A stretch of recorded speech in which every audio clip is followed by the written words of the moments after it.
నమస్తే అండి. Mirror TV ప్రేక్షకులకు మహాశివరాత్రి అలాగే మహిళా దినోత్సవ శుభాకాంక్షలు. ఈరోజు మీకొక మంచి న్యూస్ పట్టుకొని వచ్చిన. మీరు చూస్తూ ఉంటారు ఇప్పుడు ఏదైతే ఈ సంబంధించినటువంటి థంబ్ సార్ ఉండాలనా పోవాలనా. గత కొద్ది రోజులుగా మేడ్చల్ జిల్లాకు సంబంధించినటువంటి మేడ్చల్ నియోజకవర్గానికి సంబంధించి కూడా రాజకీయం అంతా అక్కడే తిరుగుతూ ఉంది. ఏదైతే మాజీ మంత్రి మల్లారెడ్డి నిన్న ఏదైతే ప్రభుత్వ సలహాదారు ఎవరైతే ఉన్నారో వేం నరేందర్ రెడ్డి తోటి భేటీ కావడం అనేది ఒక్కసారిగా రాజకీయాల్లో కూడా అంతా కూడా ఉలిక్కిపాటు గురి చేసిన పరిస్థితి ఉంది. బీఆర్ఎస్ పార్టీ కూడా ఒక్కసారి అసలు ఏం జరుగుతుందో కూడా తెలియని పరిస్థితి. అంటే ఎందుకంటే ఒక మల్లారెడ్డికి సంబంధించిన దాంట్లో వేం నరేందర్ రెడ్డిని మీట్ అయితే ఏం జరుగుతుంది, బీఆర్ఎస్ పార్టీకి అసలు అంత లాస్ ఏం జరుగుతుంది అని చెప్పేసి చాలామంది అనుకుంటూ ఉండొచ్చు. నేను అదే చెప్పబోతున్నా. అయితే అంతకంటే ముందు రోజు ఏదైతే మల్లారెడ్డికి సంబంధించినటువంటి అల్లుడు రాజశేఖర్ రెడ్డి ప్రస్తుతము మల్కాజ్గిరి ఎమ్మెల్యే ఉన్నటువంటి ఆయన ఏదైతే ఇన్స్టిట్యూట్ దగ్గరికి ఎఫ్టీఎల్ పరిధిలో ఉన్నాయని చెప్పేసి ఆయన యొక్క ఒక కాలేజ్ భవనాన్ని కూడా ప్రభుత్వం కూల్చివేసింది. దానికి సంబంధించి కూడా నానా రచ్చ అయింది. మనం అంది చూసినాం, ఇదివరకే సోషల్ మీడియా కూడా హల్చల్ అయింది. ఈ నేపథ్యంలో అక్కడ ప్రభుత్వ నిబంధనలకు అనుగుణంగా లేదని చెప్పేసి ఆ ప్రభుత్వ ఏదైతే ఆ యొక్క కాలేజీ భవనాన్ని కూల్చేసే క్రమంలో ఇక్కడ విద్యార్థులు అయితేనేంది, లేకపోతే మర్రి రాజశేఖర రెడ్డికి సంబంధించినటువంటి అనుచరులు అయితేనేంది, లేకపోతే మల్లారెడ్డి గారికి సంబంధించినటువంటి అక్కడ అభిమానులు అయితేనేది వాళ్ళందరూ కూడా ఎమ్మటే వెళ్ళారు, కోర్టు నుంచి స్టే తెచ్చుకున్నారు. అక్కడ ఏదైతే కాలేజీ భవనాన్ని కూల్చకుండా ఆపేసి ఇక్కడ వరకు ఓకే. బట్ నిన్న ఎందుకు ప్రభుత్వ సలహాదారు రేవంత్ రెడ్డికి అత్యంత సన్నిహితుడైనటువంటి వేం నరేందర్ రెడ్డి తోటి ఇటు మర్రి రాజశేఖర రెడ్డి కానీ లేకపోతే మల్లారెడ్డి కానీ ఈ భద్రారెడ్డి కానీ మీటింగ్ ఏం జరిగింది, ఆ మీటింగ్లో సారాంశం ఏంది అనే దాని మీద కూడా చాలామందికి అసలు తెలియని పరిస్థితి. ఈ నేపథ్యంలో మళ్ళీ ఈరోజు వచ్చే వరకు ఇంతకుముందే మర్రి రాజశేఖర రెడ్డి గారిని కానీ వాళ్ళ కొడుకు భద్రారెడ్డిని కానీ లేకపోతే వాళ్ళ అల్లుడు ఎమ్మెల్యేకి సంబంధించిన మర్రి రాజశేఖర రెడ్డిని కానీ సీఎం కేసీఆర్ పిలిపించుకున్నారు. చాలాసేపు మాట్లాడిన దాంట్లో మనకి ఇప్పుడు ఇది ఏంది సార్ ఉండాలనా పోవాలనా అంటే దాని మీద అసలు ఈ తమ్మెందుకు కొట్టాల్సి వచ్చిందంటే ఇదే జరుగుతూ ఉంది. మొత్తానికి మల్లారెడ్డికి సంబంధించిన రాజకీయ జీవితాన్ని మనం ఒకసారి చూస్తే 2014లో ఆయన టీడీపీలో జాయిన్ అయినరు. మేడ్చల్ మల్కాజ్గిరికి సంబంధించిన దాంట్లో టీడీపీ నుంచి ఎంపీగా గెలిచిండ్రు.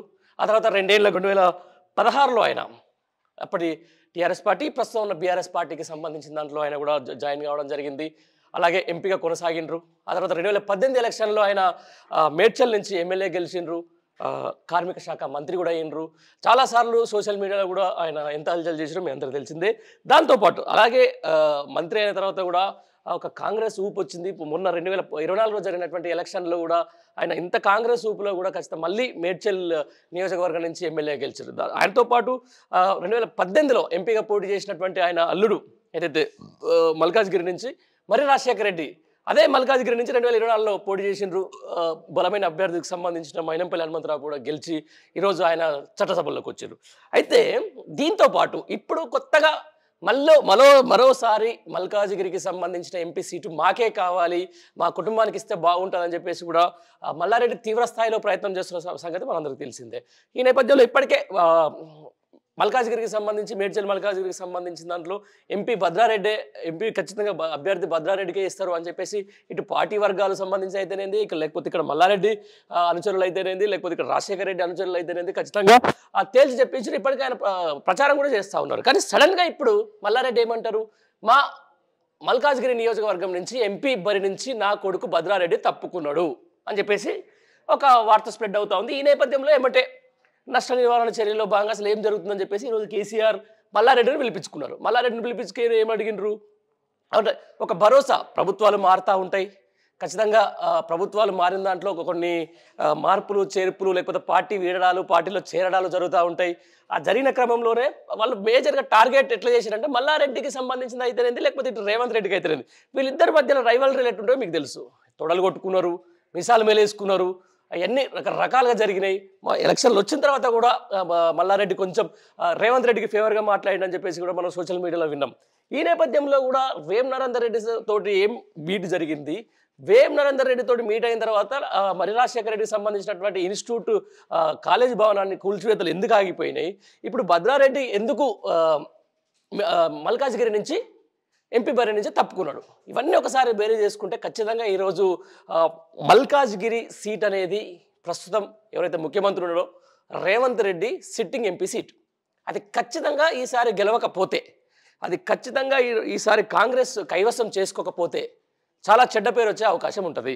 ఇప్పటికే చాలామంది పోర్ట్రే చేస్తూ ఉన్నారు. కాంగ్రెస్ సంబంధించిన దాంట్లో టోటల్ జనాలంతా ఒక రేవంత్ తీసుకొచ్చిన ఊపు వలనే ఈరోజు కాంగ్రెస్ రేవంత్ తీసుకొచ్చినటువంటి ఊపు వలనే ఈరోజు కాంగ్రెస్ అధికారంలోకి వచ్చిందని చెప్పుకున్న నేపథ్యంలో ఖచ్చితంగా ఈ మల్కాజ్గిరి సీటు కనుక కైవసం చేసుకోకపోతే రాజకీయంగా చాలా ఆయనకి ఇబ్బంది అయ్యే అవకాశం ఉంది. ఆ అవకాశాన్ని మనం ఒకసారి బేరీజ్ వేసుకుంటే ఏం జరుగుతుందంటే సింపుల్గా అక్కడ కొండల్ రెడ్డిని ఫస్ట్ ఎవరైతే రేవంత్ రెడ్డి వాళ్ళ సోదరుని నిలబెడదామని చెప్పేసి అనుకున్నారు. కానీ మళ్ళీ అంటే ఇప్పటికే కుటుంబ పాలన సంబంధించి కేసీఆర్కి సంబంధించిన కుటుంబ పాలన అని చెప్పి చాలాసార్లు ఆయన విమర్శించిన నేపథ్యాన్ని మనం చూసినాం. ఆ నేపథ్యం నుంచి మళ్ళొకసారి నేను కూడా విమర్శల పాలవుతున్నామని చెప్పేసి నా కుటుంబం నుంచి ఎవరూ పోటీ చేయట్లేదు అని చెప్పేసి సాక్షాత్తు రేవంత్ రెడ్డి స్పష్టం చేసిండ్రు. అయితే ఇప్పుడు ఎవరు కాంగ్రెస్ నుంచి ఎవరిని బరిలోకి దింపాలి? కాంగ్రెస్ నుంచి బరిలోకి దింపి గెలిపేయాలంటే వాళ్ళకున్న ఏకైక అడ్డం ఎవరైతే ఉన్నారో మల్లారెడ్డికి సంబంధించినటువంటి కుటుంబం.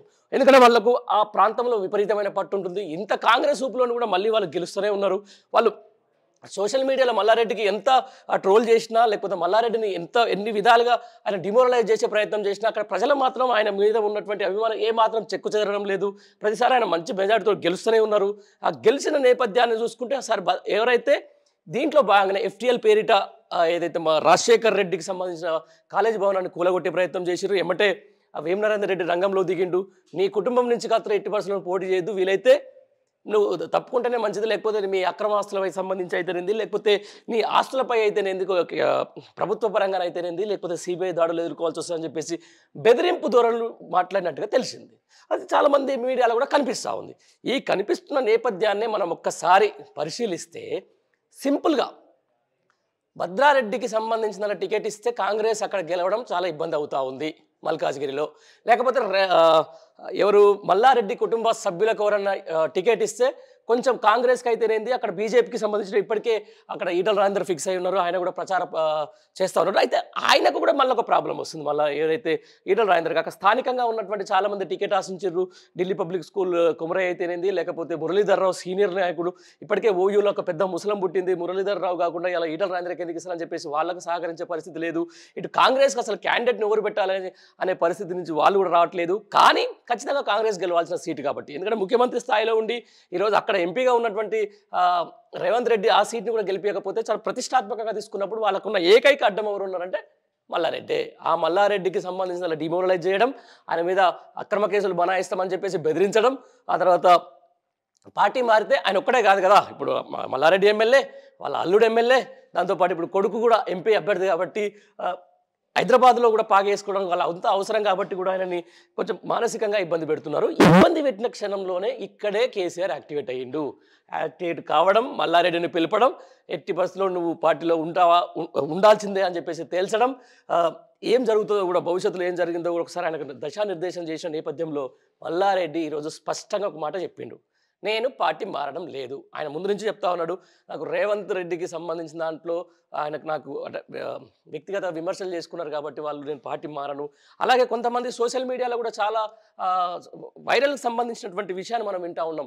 చంద్రబాబు తోటి ఎవరైతే మల్లారెడ్డి మాట్లాడుతూ ఉన్నారు, రేవంత్ రెడ్డి దగ్గర కావడానికి లేకపోతే కాంగ్రెస్ పార్టీలో చేరడానికి చంద్రబాబుని ఒక అడ్డు పెట్టుకొని కాంగ్రెస్లోకి వస్తాడు, వచ్చి మళ్ళీ మంత్రి పదవి తీసుకుంటారని చెప్పేసిన వార్తలు కూడా ఈరోజు క్లియర్ కట్గా మల్లారెడ్డి కొటేషన్ ఏమన్నాడు, ఏది ఏమైనా రానున్న రోజుల్లో ఇదే పార్టీలో కొనసాగుతాను, ఇదే పార్టీ నుంచి ముందుకు పోతాను, ఏదైతే బీఆర్ఎస్ పార్టీలోనే ఉంటానని చెప్పేసి కూడా ఇంతకు ముందే జస్ట్ ఒక అరగంట కింద వాళ్ళు ఎవరైతే మల్లారెడ్డి, అలాగే రాజశేఖర్ రెడ్డి, భద్రారెడ్డికి కోడలకు సంబంధించిన వీళ్ళందరూ కూడా ఒకసారి వచ్చి కేసీఆర్ని కలిసిన తర్వాత ఆయన దిశానిర్దేశంలోనే ముందుకు పోతామని చెప్పేసి కూడా స్పష్టం చేశారు.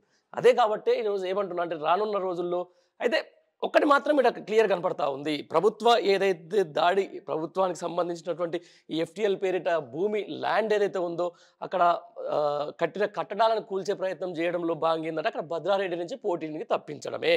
ఆ భద్రారెడ్డి నుంచి పోటీ తప్పిస్తే ఎవరు వస్తారు అక్కడి నుంచి అంటే ఇప్పుడు బీఆర్ఎస్ పార్టీకి అర్జెంటుగా ఒక కొత్త క్యాండిడేట్ కావాలి. ఆ కొత్త క్యాండిడేట్ మల్లారెడ్డి ముద్ర లేకుండా ఉండడం, లేకపోతే ఆ కొత్త క్యాండిడేట్ అనేటువంటి మల్లారెడ్డి ఫ్యామిలీ నుంచి లేక ఉండడం, అంటే కొంచెం ఆర్థికంగా వాళ్ళు బలంగా ఉంటారు, అక్కడ బలమైన క్యాడర్ ఉంటుంది కాబట్టి వాళ్ళు, లేకపోతే వేరేటోడు వచ్చినా కూడా కేక్ వాక్ లేక కాంగ్రెస్ పార్టీ అక్కడ మల్కాజ్గిరిలో గెలుస్తుందని చెప్పేసి ఒక అపోహతోటి ఒక ఊహతోటే ఈరోజు కాంగ్రెస్ పార్టీకి సంబంధించిన ఒక వ్యూహం పన్నింది. ఆ వ్యూహంలో పడ్డడు మల్లారెడ్డి అని అందరూ అనుకున్నాం. కానీ చాలా తెలివిగా కేసీఆర్ చేసినటువంటి దిశా నిర్దేశంతో ఆయన ఒకసారి కూడా మేల్కొన్నారు. ఖచ్చితంగా బీఆర్ఎస్ పార్టీలో కొనసాగుతామని చెప్పేసి కూడా మనకు స్పష్టంగా తెలుస్తా ఉంది. Thank you.